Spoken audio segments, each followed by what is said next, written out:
Did you know that the first step towards election in British India began in 1892, not after independence?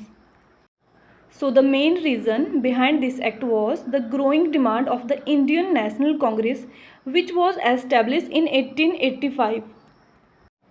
The Act of 1861 gave very limited representation to Indians. So Congress wanted more participation of Indians in the Legislative Council.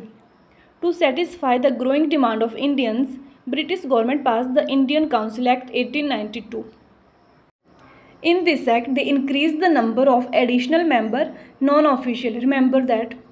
So in the both Central Legislative Council and Provisional Legislative Council. This act introduced indirect election for the first time, officially called nomination on recommendation.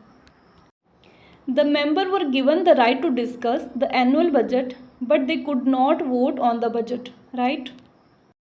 And the next point is the member were allowed to ask question to the government, but a notice of 6 days was necessary.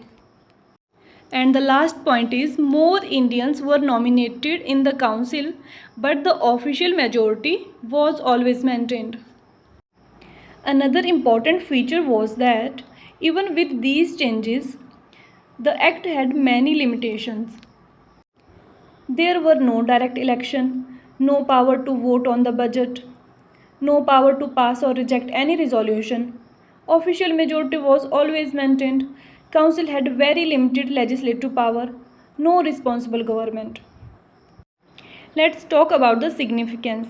So the first point is it was the first step towards associating Indians with legislative work. It introduced the principle of election indirect in India. It laid the foundation for future reforms. Although the reforms were limited, but the Indian Council Act 1892 became an important milestone because it marked the beginning of Indian participation in the legislative process and laid the foundation for future constitutional reforms.